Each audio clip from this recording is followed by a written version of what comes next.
Hello students, welcome back to my YouTube channel. आज आम Pathani Samanta exam class 9th पट्रे होता पठाणी सामंत एग्जाम 2020 क्वेश्चंस करवा। यहाँ आमर पार्ट 3 वीडियो। तो चलतु पूर्व वीडियो रे मुझे आपण मान होमवर्क थिला। चलतु मुझे करदे 36 ରୁ 40 पर्यंत आपण मैंने निश्चित भाव ट्राए करेंगे। देखो एबीसी त्रिभुज AB plus AC is equal to 24, BC plus AB is equal to 26, AC plus CB is equal to 30। तो चलतु कौन देछि AB plus AC is equal to 24, BC plus AB is equal to 26, AC plus CB is equal to आसला हमर केते 30। तो देखिए सब जगह मिसियो कौन है 2AB plus 2BC plus 2AC is equal to 6 6 10 1 खाली 0 3 2 5 2 7 1 8 केते आसला मोर 80। मु 2 कॉमन कर देली तो आसे AB plus BC plus AC is equal to 80 by 2 is equal to 40। तापर से पचार कौन त्रिभुजर क्षुद्रतम बाहुर दैर्घ्य केते। त्रिभुजर क्षुद्रतम बाहु आमर कोडा बाहु त्रिभुजर क्षुद्रतम है मोर मान AB। तो क्षुद्रतम बाहुर दैर्घ्य काढ़ा गले AB काढ़ AB मूल्य कि हम ए टोटाल मुझे फेरदेवी BC प्लस AC। तो 80 रु केते फेरदेवी मु BC प्लस AC के BC प्लस AC देछि हमर 30, BC प्लस AC के 30। तो 40 रु 30 फेरले हमर आसिला 10। तो क्षुद्रतम बाहुर दैर्घ्य आसिला हमर केते 10। चलନ୍ତୁ नेक्स्ट क्वेश्चन को जिबा। तो देखंतु एठी मु कोन पे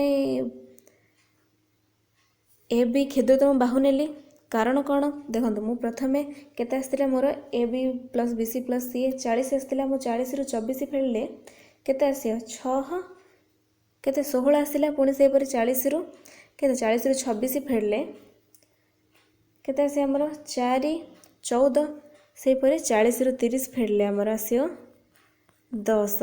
तो ये मध्य कौटा क्षुद्रतम 10। तो आमर आंसर पलैला 10। एक समकोणी त्रिभुजर कर्ण और गोटे बाहुर दैर्घ्य यथाक्रमे 5 और 3 सेमी। एक समबाहु त्रिभुज गठन करागला जेमितिक समबाहु त्रिभुजर बाहुर दैर्घ्य समकोणी त्रिभुजर तृतीय बाहुर दैर्घ्य सहित सामान। गठित समबाहु त्रिभुजर क्षेत्रफल केते हेबो। समकोणी त्रिभुजर कर्ण आउ गोटे बाहुर दैर्घ्य दे देछि। समकोणी त्रिभुजर कर्ण देछि 5, गोटे बाहु देछि 3, अन्य बाहुटी केते हेबो 4। पिथागोरस थ्योरम पकेइले हमर अन्य बाहुटा आसिला 4। तो समबाहु त्रिभुजर बाहु केते आसिला हमर 4। समबाहु त्रिभुजर बाहु आसिला केते 4।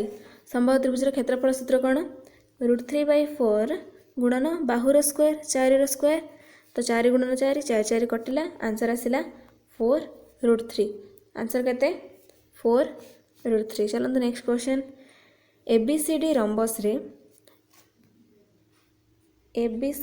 रंबस रे देखो तुम लिख कर दूची ABCD। तो कौन देछि AC is equal to 2BD। AC minus BD केते दे देछि हमर 5 सेमी। भले भाबे देखंतु AC माइनस BD के देछि 5 सेमी। तो एठी मु पके देबी ध्यान देंतु देखंतु से एति दत्त देछि। तो AC जगह मु पकेली 2BD minus BD is equal to 5 सेमी। 2BD रु BD गले BD आसिला हमर 5 सेमी। तापर AC केते आसियो AC इज इक्वल टू 5 दूणे 10 सेमी। तो हम रंबस क्षेत्रफल हम हाफ गुणन कर्णद्वयर गुणफल 5 गुणन 10। 5 कटेले 5 5 25 मोर आंसर आसिला 25 वर्ग सेमी। नेक्स्ट क्वेश्चन देखंतु ABCD ट्रापेजियम रे AD समांतर BC। देखो ट्रापेजियम चित्र करछि एडा मोर AD एडा मोर BC। केते ABCD ट्रापेजियम रे AD समांतर BC। BC is equal to 2AD। कौन देछि BC is equal to 2AD। तापर कौन देछि ACD त्रिभुज एटा मोर AC अंकन कली। ACD त्रिभुज रे क्षेत्रफल दे देछि 25। ACD त्रिभुजर क्षेत्रफल के देछि 25। हेले ट्रापिजियम क्षेत्रफल काढ़ा कही केते आमर ट्रापिजियम क्षेत्रफल काढ़ा कही। देखो त्रिभुजर क्षेत्रफल कौन हाफ गुणन भूमि गुणन उच्चता। तो भूमि कौन ए डी गुणन एच इज इक्वल टू 25। तो ए डी गुणन एच इज इक्वल टू के 50। ट्रापिजियम सूत्र कौन हाफ गुणन उच्चता गुणन दुई समांतर बाहुर दैर्घ्यर समष्टि A D plus B C.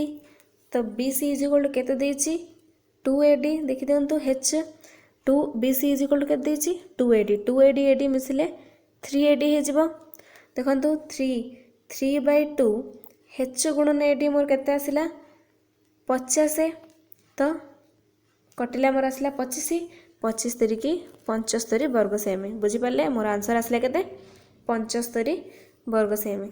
Next question गोटे ट्रापिजियम असमांतर बाहुद्वयर मध्यबिंदु जोग करथिबा रेखाखंडर दैर्घ्य एतिकी 42 सेमी। ट्रापिजियम क्षेत्रफल 924 सेमी हेले ट्रापिजियम उच्चता केते। आम सूत्र कौन थिला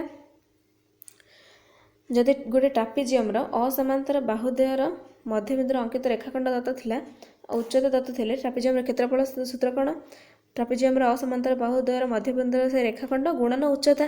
तो सी क्षेत्रफल दे देछि। तो क्षेत्रफल बाई ट्रापिजियम असमांतर बाहुद्वयर मध्यबिंदु अंकित रेखाखंडर दैर्घ्य आमर कटाकटी गले आसो के आमर 22। आंसर आसला आमर 22। देखंतु गोटे कोठरीर दैर्घ्य प्रस्थ और उच्चता यथाक्रमे 5 मीटर 4 मीटर 3 मीटर।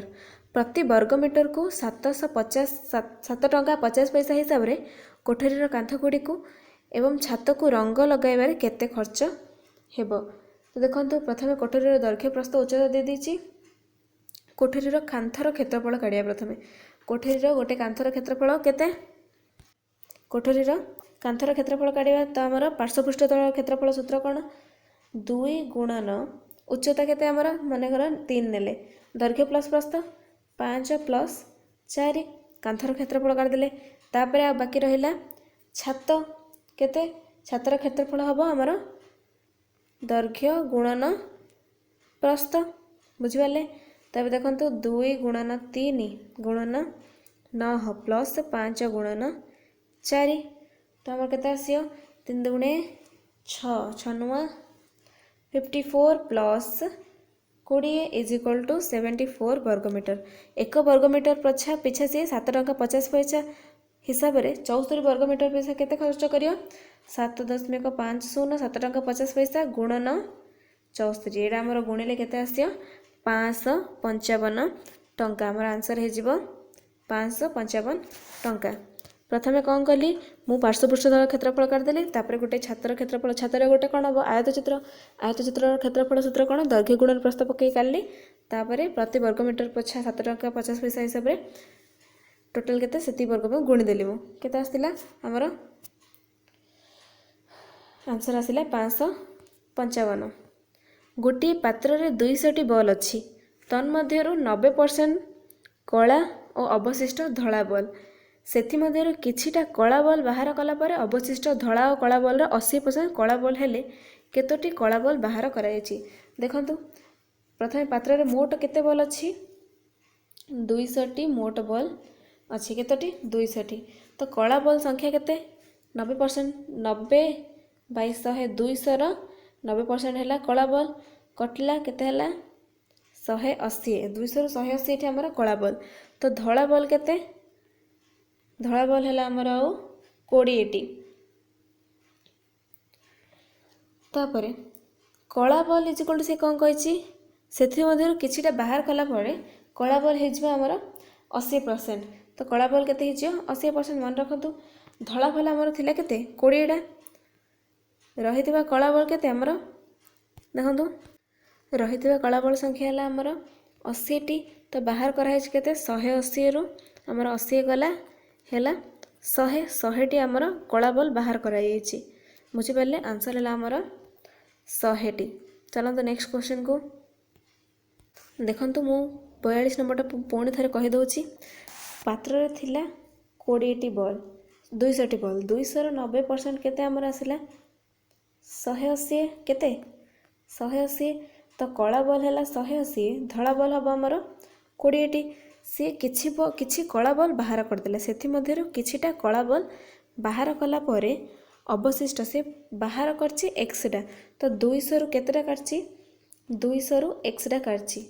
बाहर कला परे अवशिष्ट जो रहिला एति रहिला 200 माइनस एक्स, तार 80% है आमर 80/100 केते कला परे अवशिष्ट कला बल कला और धला बल 80% बाहर केतोटी कला बल बाहर कराइला केते बाहर कला परे अवशिष्ट कला बल केते रहियो 180 रु आमर एक्स बाहर कराइछि एति रहियो। प्रश्न अनुसार आमर इक्वेशन आसिला एतिकी देखि परछथि।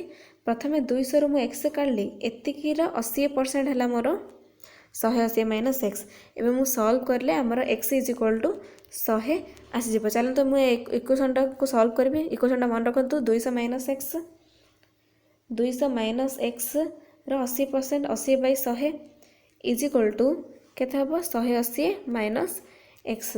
तो 0 को 0 कटला, 2 चौकु 5 वज्रगुणन 5 रे सेपट पळे 4 दूणे 800 minus 4x is equal to 900 minus 5x। 5 एडा एपड़ जाइए गुणन हो गला, 4x सेपट गले प्लस हो। देखो 5x एपड़ आस 5x माइनस 4x, 5x रु 4x गले x, 900 रु 800 गले 100। तो आम आंसर आसला 100। बुझिपारे। चलो नेक्स्ट क्वेश्चन। गोटे त्रिभुजर बाहु मानकर दैर्घ्य यथाक्रमे 6, 8, 10 एकक। यार प्रत्येक बाहुर दैर्घ्य को 50% वृद्धि कर एक नूतन त्रिभुज गठन कले ये नूतन त्रिभुजर क्षेत्रफल केते वर्ग। देखो प्रथम कहला त्रिभुजर बाहुर दैर्घ्य है 6, 8 और 10। प्रत्येक को मु 50% बढ़ेली। तो 6 50% बढ़ेली, 6 50% है 3, 3 बढ़ेले आमर केते 9, 8 50% 4 बढ़ेले 12 हो। से 10 50% 5 बढ़ेले 15 हो। तो त्रिभुजटी कौन है 9, 12, 15 होगा। 9, 12, 15 त्रिभुजर क्षेत्रफल आने कही। देखी ना आम त्रिभुजटा गोटे समकोण त्रिभुज हो कि ना नुआ 81 प्लस 144 केते 4 1 5 8 4 12 225। तो यहाँ आम 15 square, 9 square plus 12 square equal to 15 square है। तो यहाँ गोटे समकोण त्रिभुज हाफ गुणन भूमि गुणन उच्चता करदेले 200। आंसर पलैला 654। आंसर केते आसिला आमर 54। Next question. PQRS चित्र रे परिसीमा PQRS चित्र एटा PQRS चित्र रे परिसीमा दे देछि 120 एवं PZS त्रिभुजर परिसीमा x हेले PQRS Z बहुभुजर परिसीमा केते। प्रथम PQRS आमर गोटे देखि न PQRS गोटे वर्गचित्र, वर्गचित्र परिसीमा दे देछि बाहु आने हेले बाई 4 करबा केते बाहु पळैला वर्गचित्र बाहु पळैला मोर 30। देखि परथिबे वर्गचित्र बाहु पळैला 30। देखंतु तापर कोन देछि त्रिभुजर परिसीमा दे देछि। त्रिभुजर परिसीमा अर्थ PZ plus ZS plus PS is equal to केते x दे देछि। तो PS हमर केते आसिला 30। देखि परथिबे PS हमर केते आसिला 30। तो PZ plus ZX plus 30 is equal to x। PZ plus ZX केते हिजियो x माइनस 30, x माइनस 30।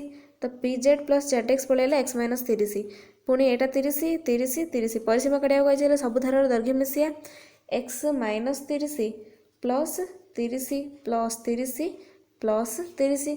तो 30 30 कटिला x प्लस 30 30 60।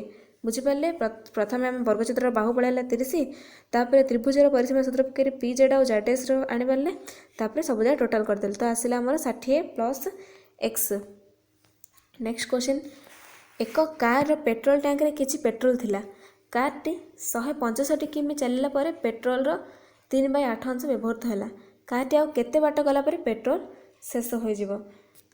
देखंतु प्रथमे मु कहबी कोन, देखंतु मु कहबी कार रे पेट्रोल थिला मने कर 1 केते 1 रु सी 3/8 अंश व्यवहार करनेला।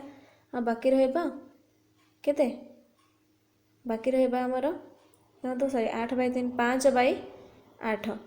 तो प्रथमे कौन 3/8 अंश कार टी गति कला केते 165 किलोमीटर। तो एक अंशरे केते जीव 165 हरण 3/8 उल्टी जीव व्युत्क्रम 165 गुणन 8/3 आमर कटाकटी आसिले देखो 3 पंचा 15 पुणी 3 पंचा 15 तापर आमर गुणन कले 8 5 40 4 0 8 5 40 4 44। तो प्रथम एक अंशरे जीव केते 440 तापर आम काटिदेवा 5/8 अंशरे जीव केते 5/8 अंशरे देव 440 गुणन 5/8 केते देखंतु 8 पंचा 40 पुणी 8 पंचा 40 5 पंचा 25 2 खेली 5 5 पंचा 25 2 27 केते किलोमीटर जीव 275 किलोमीटर। प्रथमे मुझे टोटाल डाउ 1 रु 3/8 फेरदेली मोर आसला 5/8 3/8 जाऊँगी एतिकी तो 1 आनली 1 रु 5/8 आनदेली। एबीसीडी चतुर्भुजार कर्णद्वय एसी एवं बीडी परस्पर को समद्विखंड करती नहीं। एबीसीडी चतुर्भुज एसी और बीडी परस्पर को समद्विखंड करती नहीं ताहले से कौन पचार तेरे एबीसीडी क्यों प्रकार चतुर्भुज हेब ट्रापेजियम सामांतरिक चित्र वर्गचित्र आयत चित्र आपने जानते हैं सामांतरिक चित्र समद्विखंड करते कर्णद्वय परस्पर को से भली वर्गचित्र कर्णद्वय परस्पर को समद्विखंड करती से भली आयत चित्र में कर्णद्वय परस्पर को समद्विखंड करती किंतु ट्रापेजियम रे कर्णद्वय परस्पर को समद्विखंड करती नहीं। एबीसी समकोणी त्रिभुज एम angle A B C is equal to 90 degree B D A C प्रति लंब एवं B C square equal to 2 B D square हेले एंगल बी ए सी केते देखु कौन दे ध्यान देचु दिंतु मुझे लिखिली B C square is equal to 2 B D square तो B C is equal to कौन हम बी सी देखो बी सी कौन हम B D square plus C D square Pythagoras theorem 2 B D square और जमती सेमती रहा केवल बी सी जगह B D square plus C D square पड़ला तापर मुझे कौन करी बी डी को एपट साइड आनीदेवी कौन हो 2 B D square minus B D square is equal to C D square तो आसीगला आम B D square equal to C D square B D is equal to C D देखो कौन है B D is equal to C D ए दुटा सामान आसला तो आमर m angle D B C is equal to m angle D C B आसो एंगल डी टा आमर 90 डिग्री तो ए दुटा केते आसो 45 डिग्री एटा केते एटा 45 आउ एटा मध्य 45 डिग्री सी केते पचार बी ए सी देखो ए टोटाल आमर है 90 एपट साइडटा 45 तो एपटा केते हम से 45 से परी ए टोटाल बड़ त्रिभुज एटा आमर आसला 45 एटा 90 तो बीएसी केते हम आमर बीएसी हो आमर 45। नेक्स्ट क्वेश्चन देखो एक चतुर्भुजर बाहु मानकर दैर्घ्य समान है चतुर्भुजटी क्यों प्रकार चतुर्भुज आयत चित्र नाई वर्गचित्र हो पारे एक चतुर्भुजर किंतु वर्गचित्र कौन 90 डिग्री भी होगा पड़ो तो आमर आंसर हम रम्बस कौन रम्बस एक चतुर्भुजर कर्णद्वयर दैर्घ्य समान और से परस्पर को समकोण छेद करती तेरे चतुर्भुजटी क्यों प्रकार चतुर्भुज हम कौन चतुर्भुजर कर्णद्वय परस्पर को समकोण समद्विखंड कले और दैर्घ्य सामान हेले कर्णद्वयर दैर्घ्य सामान कही तो आमर रम्बस तो हो पारे कहीं कर्णद्वयर दैर्घ्य सामान नहीं तो आमर आंसर हो वर्गचित्र। नेक्स्ट देखु कौन देछि एबीसीडी ट्रापेजियम रे ए बी समांतर C D m angle A B D is equal to 35 degree C B D आमर 90 जदि बी सी डी उपरे लंब हुए ताहले ई बी सी मूल्य निर्णय कर ई बी सी प्रथम सी एटा दे देछि आमर 90 तो टोटाल देखो एबे आमर कौन है ए बी समांतर सी डी एटा आमर छेदक देखो ये दुटा छेदक हेले ए कोण प्लस ए कोण कौन है आमर एक पार्श्वस्थ अंतस्थ कोण एक पार्श्वस्थ अंतस्थ कोण मिसिले 180 डिग्री तो मुझे लिखिदे कौन कौन हम m angle A B C plus angle B C E is equal to आमर हो 180 डिग्री ए बी सी को भांगीदेली कौन हो angle A B D plus angle D B C plus angle B C E is equal to 180 degree. तो ए B D आमर आसला 35 plus 90 plus angle B C E is equal to 180 degree. तो ये मिसिले 90 plus 35 मिसिले केते आमर 125। तो angle B C E कौन हो B C is equal to 180 minus 125। तो फेरले केते आसी आमर 55। तो देखिपे ये कोणटा आमर पलैला 55 केते एटा आसिला आमर 55। एटा गोटे समकोणी त्रिभुज एटा 90 एटा 55। तो ये कोणटा केते आसी 180 रु 90 प्लस 55 फेरदेव 90 प्लस 55 कले केते 145। तो 180 रु 145 फेरले आमर आंसर आसीबो 35। तो आंसर है आमर 35 केते 35। देखंतु 51 52 और 53 आपण मानक पई होमवर्क रहला आपण निश्चित भाव ट्राए करथिबे। मु नेक्स्ट वीडियो रे आंसर कर देबी। आपण मानक वीडियो जति भल लागी छि ता लाइक शेयर एंड सब्सक्राइब करंतु। धन्यवाद।